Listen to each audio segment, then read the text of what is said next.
Hello everyone, Shrimati Maurya देवी Tapadia girls college के YouTube channel पे आपका स्वागत है। आज हम केमिस्ट्री क्लास में जो टॉपिक आपके डिस्कस करने वाले हैं वो है आपकी फैक्टर इफेक्टिंग इक्विलिब्रियम कांस्टेंट। आज का जो अपना वीडियो है उसमें जो इक्विलिब्रियम या साम्य अवस्था स्थिरांक है उसको जो प्रभावित करने वाले कारक है उसके बारे में अपन आपके यहाँ पर आज के वीडियो में बात करेंगे। देखिए, अपन बात करें किसी अभिक्रिया के लिए अगर साम्य अवस्था स्थिरांक की अगर बात करें तो ये बहुत सारी चीज़ों पर निर्भर करती हैं, लेकिन अगर यहाँ पर कुछ चीज़ें ऐसी भी हैं जिन पर क्या है कि ये जो कारक होते हैं वो उन पर निर्भर नहीं करते। जैसे अपन बात करें, जैसे अपन ने किसी अभिक्रिया के अंदर कोई पदार्थ है, उस पदार्थ की मात्रा है, ठीक है, तो पदार्थ की मात्रा है वो आपके साम्य अवस्था स्थिरांक है उसको प्रभावित नहीं करती। दूसरी चीज बात करें कि भी आपके जो उत्प्रेरक हैं या कहते हैं जो अक्रिय गैसें हैं, अगर उनकी उपस्थिति हो तब भी आपका साम्य अवस्था स्थिरांक है वो प्रभावित नहीं होता। इसी तरह से बात करें कि अब अगर मान लो साम्य अवस्था प्राप्त करने पर जो आपकी क्रिया की दिशा है, ठीक है, उस पर भी निर्भर करता कि भाई आपके साम्य अवस्था है या कौन आपका जो स्थिरांक है वो बदलता हो। तो यहाँ पर अपन यहाँ पर जो डिस्कस करने वाले मेनली अपन यहाँ पर बात कर रहे हैं कि भाई कौन कौन से फैक्टर हैं वो जिम्मेदार होते हैं जो आपके साम्य अवस्था स्थिरांक को बदलते हैं। इससे पहले अपन ने जो बात की है वो सामान्यतः साम्य अवस्था स्थिरांक को आपके किसी तरह से प्रभावित नहीं करते हैं। तो यहाँ पर अपन स्टार्ट करते हैं ऐसे कारक जिनके द्वारा आपके साम्य स्थिरांक है उसमें परिवर्तन आता है या वो बदलता है। तो यहाँ पर कुछ कारक लिखे गए हैं, जिससे पहला कारक लिखा गया है टेम्परेचर या कहते हैं ताप, कि ताप के द्वारा जो आपके साम्य स्थिरांक है उसमें परिवर्तन होता है कि नहीं होता। दूसरा है अभिक्रिया प्रदर्शित करने की विधि, कि भी अपन किसी जो है अभिक्रिया को प्रदर्शित कर रहे हैं, उस प्रदर्शित करने के जो है मापदंड में कह दें या कह दें उसकी जो विधि है उसमें अगर परिवर्तन होता है तो आपके कांस्टेंट चेंज हो जाता है। इसी तरह से किसी अभिक्रिया की स्टोइकियोमेट्री जो समीकरण है दिखाते हैं अपन, उसको जो प्रदर्शित करने का तरीका है उसकी विधि में अगर चेंज होता है तब यहाँ पर देखने को मिल सकता है। और चौथा फैक्टर यौगिक की जो मात्रा है उसको अपन प्रदर्शित कर रहे हैं और उसमें किसी तरह का चेंज हो तो आपका जो चेंज हो जाता है साम्य अवस्था स्थिरांक। तो यहाँ पर स्टार्ट करते हैं अपने आज का एक जो फैक्टर है और फिर इससे रिलेटेड अपन बात करेंगे कि भी ये जो मेनली है कि क्यों चेंज होता है, तो इस पर आपके जो स्थिरांक है वो किस तरह से बदलता है। तो सबसे पहला जो फैक्टर है अपने पास अपन बात करें ताप, टेम्परेचर। तो यहाँ पर क्या बताया गया है, किसी अभिक्रिया का वेग ताप से प्रभावित होता है, कि भाई अगर आपकी अभिक्रिया का ताप बहुत ज्यादा उच्चतम है तो वहां पर क्या देखने को मिले, अभिक्रिया तेजी से संपन्न होती है। तो यहाँ पर ताप के द्वारा क्या है कि आपकी जो अभिक्रिया है वो प्रभावित होती है। तो यहाँ पर अपन कह सकते हैं कि अगर मान लो एक उत्क्रमणीय अभिक्रिया है और उसके लिए अपन अगर यहाँ पर बात कर रहे हैं तो उसके अग्र अभिक्रिया और उसकी जो पश्च अभिक्रिया अगर संपन्न होती है, किसके लिए, अपन उत्क्रमणीय अभिक्रिया के लिए बात करें कि उसमें अग्र और पश्च अभिक्रियाएं दोनों संपन्न होती हैं, तो यहाँ पर अपन अगर बात करें कि अगर यहाँ पर ताप परिवर्तन किया जाता है कि भाई दोनों अभिक्रियाओं के लिए क्या देखने को मिलेगा, जो ताप है अलग अलग होगा।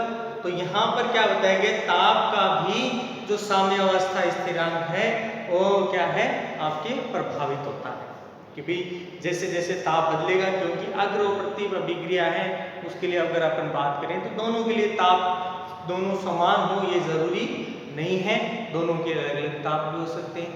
तो ताप के द्वारा अगर आपका ताप भिन्न भिन्न है तो साम्य अवस्था स्थिरांक भी आपका परिवर्तित होगा, भिन्न भिन्न आपको प्राप्त होगा। तो ये था इसके अंदर पहला फैक्टर, ताप का प्रभाव, ठीक है। आपने साथ में देख भी लिया कि जो ताप है उसकी वजह से अभिक्रिया का वेग बढ़ता है तो आपकी अभिक्रिया भी जल्दी संपन्न होती है। तो यहाँ पर पहला प्रभाव आपके ये हो गया ताप का प्रभाव, कि भाई ताप है उसके द्वारा साम्यावस्था स्थिरांक बदलता है। दूसरी बात करते हैं अभिक्रिया को प्रदर्शित करने की विधि। अभिक्रिया को प्रदर्शित करने की विधि, तो यहां पर आपको समझना है कि भाई अभिक्रिया उसको प्रदर्शित कर रहे हैं, तो यहां पर देखिए किसी अभिक्रिया को प्रदर्शित किस प्रकार किया जाता है, यह भी निर्भर करता है कि आपके साम्यावस्था स्थिरांक है वो उसमें किस तरह से प्राप्त हो गया, किस तरह का प्राप्त किया जाएगा। जैसे मैं यहाँ पर एक अभिक्रिया की बात करता हूं कि A प्लस बी आपकी एक उत्क्रमणीय अभिक्रिया है जो C प्लस D में बदल रहा है। अपन यहां पर इसके लिए अपन बात करें इसकी साम्यावस्था, तो यहां पर अपन क्या लिख सकते हैं, KC इक्वल्स टू क्या मिलेगा आपको, सी बी अपॉन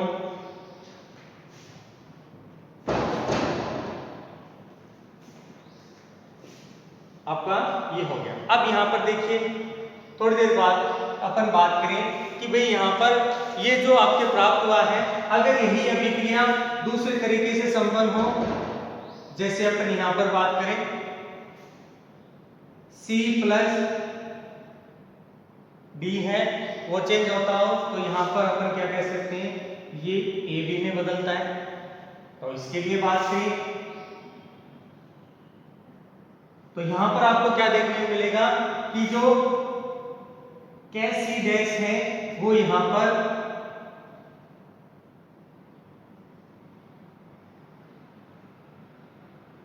एक दूसरे की क्या दिख रहे हैं, व्युत्क्रम रूप में दिख रहे हैं आपको, क्योंकि दोनों की सांद्रताएं हैं वो यहाँ पर क्या है, अलग अलग है। तो यहाँ पर अपन बात करें कि ये दोनों मान एक दूसरे के ही क्या हैं, विलोम है, विपरीत है। तो यहाँ पर अपन क्या कह सकते हैं कि KC डैश, या फिर आप दोनों में से कोई एक लिख सकते, तो मैंने ये लिया KC डैश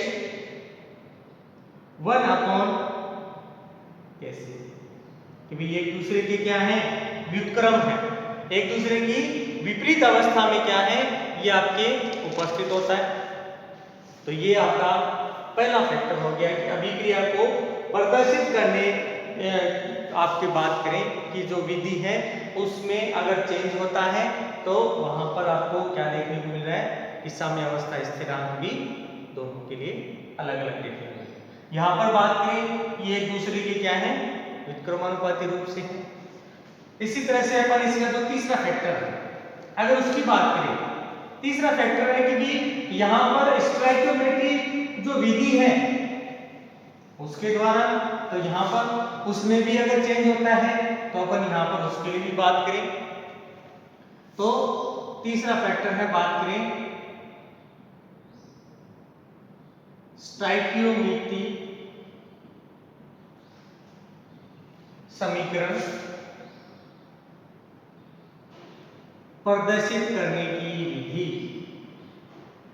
तो यहां पर देखिए कि यहां पर क्या बताया कि स्टोइकियोमेट्री समीकरण है वो किस प्रकार प्रदर्शित की जाती है, यह इस बात पर निर्भर करती है कि आपके साम्यावस्था स्थिरांक का परिणाम किस तरह से आएगा, या कहते हैं उस पर निर्भर करती है कि साम्यावस्था स्थिरांक का जो परिमाण है उस पर निर्भर करता है कि आपके स्टोइकियोमेट्री जो समीकरण है वो किस प्रकार प्रदर्शित की जाएगी।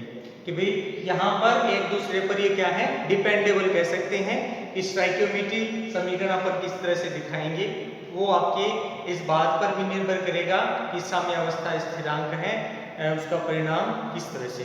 तो यहाँ पर देखिए एक उदाहरण से समझना है आपको, जैसे यहाँ पर अपन है एक अभिक्रिया बात करते हैं N2+O2, नाइट्रोजन और ऑक्सीजन की अभिक्रिया हुई और इसके द्वारा निर्माण हो गया 2N। इसके लिए अपन बात करें कांस्टेंट वैल्यू की, तो यहां पर अपन क्या करेंगे Kc इक्वल्स टू, या फिर K लिखते, C लिखने की जरूरत, K equals to NO square upon N2O, ये लिख दिया। जबकि यहां पर बात करें इन्हीं का अगर हाफ लिया जाए, जैसे मैं half N2 plus half O2 लूं, तो यहां पर क्या बन जाएगा, NO का निर्माण होता है। अब इस NO के लिए बात करें तो यहां पर जो K डैश बात करें तो यहां पर क्या लिख सकते हैं, NO upon N2 1 upon half, O2 1 upon half, ये हो गया। अब यहां पर दोनों के लिए परस्पर बात करें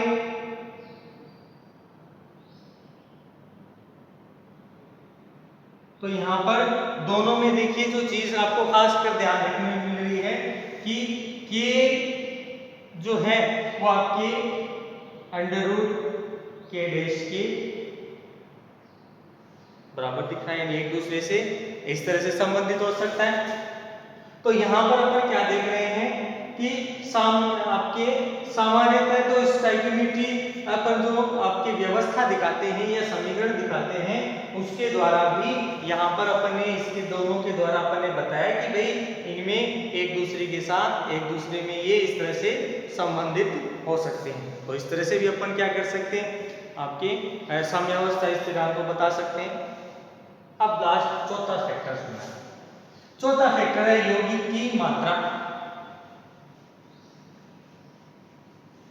कि भाई इसको अपन किस तरह से प्रदर्शित कर रहे हैं, उसके प्रदर्शित करने की विधि।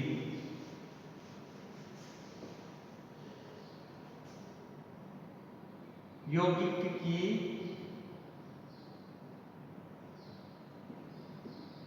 मात्रा को प्रदर्शित करने की विधि। तो यहां पर देखिए किसी अभिक्रिया में अपन बात करें जो क्रिया कारक है उसकी मात्रा को अगर अपन सांद्रता मोल पर लीटर में अगर प्रदर्शित करते हैं तो यहाँ पर जो आंशिक दाब पर, यानी अपन यहाँ पर किसके रूप में ले रहे हैं, आंशिक दाब के रूप में ले रहे हैं अपन।